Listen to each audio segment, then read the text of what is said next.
Hello दोस्तों, स्वागत है आपका अपने चैनल IQ पावर में। तो दोस्तों, आज के इस वीडियो में हम बात करेंगे हिंदी के कुछ महत्वपूर्ण क्वेश्चनों के बारे में जो कि पिछली परीक्षाओं में पूछे गए हैं। तो चलिए शुरू करते हैं। तो हमारा जो पहला क्वेश्चन है वो है दोस्तों, संधि के कितने भेद होते हैं। तो संधि के कितने भेद होते हैं? ऑप्शन नंबर 1 5 या 3 या 4 या 2। इसका जो सही आंसर है वो दोस्तों ऑप्शन नंबर 2 3। तो संधि के 3 भेद कौन कौन से होते हैं? पहला होता है स्वर संधि, दूसरा होता है व्यंजन संधि, तीसरा होता है विसर्ग संधि। कौन सा होता है दोस्तों? विसर्ग संधि। इस प्रकार भिन्न संधि के 3 भेद होते हैं, स्वर संधि, व्यंजन संधि और विसर्ग संधि।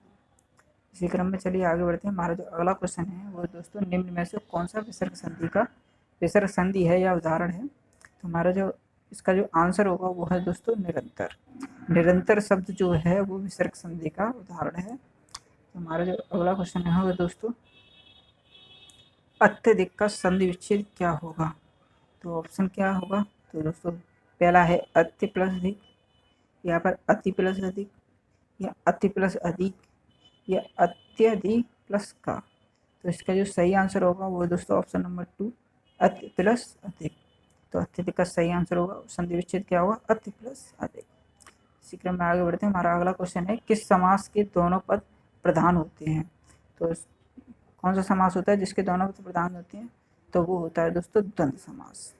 द्वंद्व समास के दोनों पद प्रधान होते हैं और बहुब्रीहि समास में कोई पद प्रधान नहीं होता। तत्पुरुष समास में उत्तर पद प्रधान होता है और द्वंद्व समास में भी उत्तर पद प्रधान होता है। तो चलिए आगे बढ़ते हैं। इसी क्रम में हमारा अगला क्वेश्चन है, किस समास के प्रथम पद संख्यावाची तथा अंतिम पद संज्ञा होती है? तो इसका सही आंसर क्या होगा दोस्तों? द्विगु समास होगा, या पुरुष समास होगा, या द्वंद्व समास होगा, या कोई नहीं होगा? तो इसका जो सही आंसर होगा वह है दोस्तों द्विगु समास। द्विगु समास में ऐसे वर्ड आते हैं जिसके आगे के वर्ड जो होते हैं, आगे के अक्षर जो होते हैं वो संख्यावाची होते हैं और पीछे का होता है संज्ञा। तो जैसे उदाहरण के तौर पर पंचवटी हो गया, चतुर्भुज हो गया। ठीक है दोस्तों। और चलिए आगे बढ़ते हैं। हमारा जो अगला क्वेश्चन है वह है दोस्तों, प्रतिदिन शब्द में कौन सा समास है? द्विगु समास है, या कर्मधारय समास है, या तत्पुरुष समास है?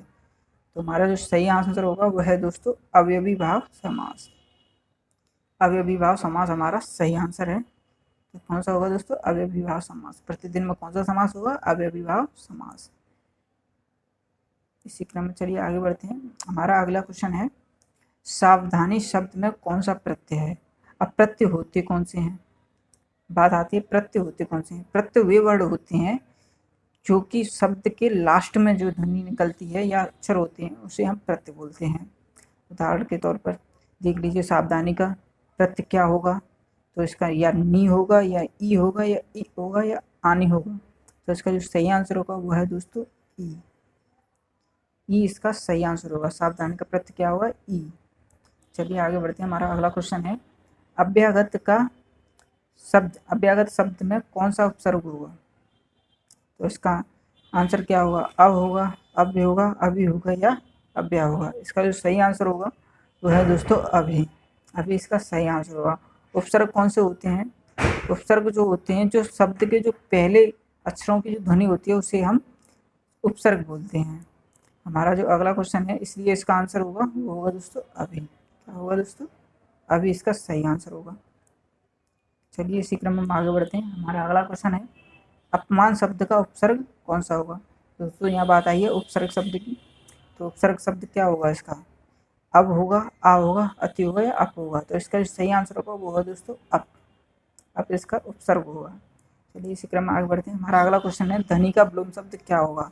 धनी मतलब धनवान, तो धनवान का विलोम हो गया निर्धन। क्या होगा दोस्तों? निर्धन। विलोम शब्द यानी कि विपरीत शब्द, तो इसका सही आंसर होगा विलोम, निर्धन। अनुग्रह का विलोम शब्द क्या होगा? अनुग्रह का विलोम शब्द होगा दोस्तों विग्रह। विग्रह इसका सही आंसर होगा। हमारा अगला क्वेश्चन है दोस्तों, अचला का पर्यायवाची क्या होगा?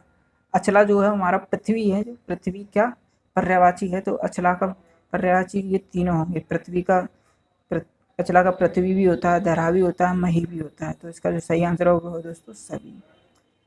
चलिए दोस्तों इसी क्रम में हम आगे बढ़ते हैं। हमारा अगला क्वेश्चन है, मृगेंद्र का पर्यायवाची क्या होगा? तो इसका सही आंसर होगा वह दोस्तों केसरी। केसरी इसका सही आंसर होगा, मृगेंद्र का सही आंसर होगा केसरी। अगला क्वेश्चन है हमारा दोस्तों, साहित्य लहरी के रचयिता कौन है? साहित्य लहरी जो कृति है उसके रचयिता कौन है? नंददास हैं, सूरदास हैं, कृष्णदास हैं या फिर कोई नहीं है इनमें से। तो इसका जो सही आंसर होगा वो है दोस्तों सूरदास। सूरदास के रचयिता हैं साहित्य लहरी के। इसी क्रम में हम आगे बढ़ते हैं। हमारा अगला क्वेश्चन है, प्रेम वाटिका किसकी काव्य कृति है? किसने लिखी थी प्रेम वाटिका? नागरीदास ने लिखी थी या रसखान ने लिखी थी या आलम ने लिखी थी या फिर हरिश्चंद्र ने लिखी थी? तो इसका जो सही आंसर है वह है दोस्तों रसखान। रसखान जी ने प्रेम वाटिका की रचना की थी। हमारा अगला क्वेश्चन है दोस्तों, वो है देवनागरी लिपि में लिखी जाने वाली भाषा है। देवनागरी लिपि में कौन कौन सी भाषा लिखी जाती है? संस्कृत लिखी जाती है या हिंदी लिखी जाती है या नेपाली लिखी जाती है या फिर ये सभी लिखी जाती हैं? तो दोस्तों देवनागरी लिपि में जो है दोस्तों ये तीनों भाषाएं लिखी जाती हैं। देवनागरी लिपि में लिखी जाने वाली भाषा कौन सी है? संस्कृत भी लिखी जाती है, हिंदी भी लिखी जाती है और नेपाली भी लिखी जाती है। तो देवनागरी में ये तीनों लिखी जाती हैं। तो इसका सही आंसर होगा ये सभी। हमारा अगला क्वेश्चन है दोस्तों, वो है दोस्तों कलम तोड़ना मुहावरे का अर्थ क्या होगा? तो इसका सही क्या होगा? आंसर क्या होगा? सही लिखना होगा या फिर अच्छा लिखना होगा या ज़्यादा लिखना होगा या इनमें से कोई नहीं होगा? तो इसका जो सही आंसर होगा वो है दोस्तों अच्छा लिखना। कलम तोड़ना मतलब अच्छा लिखना, इसका सही आंसर होगा। हमारा अगला क्वेश्चन है दोस्तों, जूतियों में दाल बांटना मुहावरे का सही अर्थ क्या होगा? इसका सही आंसर क्या होगा? चापलूसी करना या अपमान करना या लड़ाई झगड़ा करना, इनमें से कोई नहीं। तो इसका जो सही आंसर होगा वो दोस्तों ऑप्शन नंबर 3 लड़ाई झगड़ा करना। इसी क्रम में आगे बढ़ते हैं। हमारा अगला क्वेश्चन है, घ का उच्चारण स्थान क्या है? घ को जब हम उच्चार करते हैं तो उसका सही उच्चारण कहाँ से होता है? कंठ से होता है या तालु से होता है या दंत से होता है या इनमें से कोई नहीं है? तो इसका जो सही आंसर होगा वह है दोस्तों कंठ से। घा का जो उच्चारण होता है वो होता है कंठ से। अब कंठ वर्ग में कौन कौन से वर्ड आते हैं?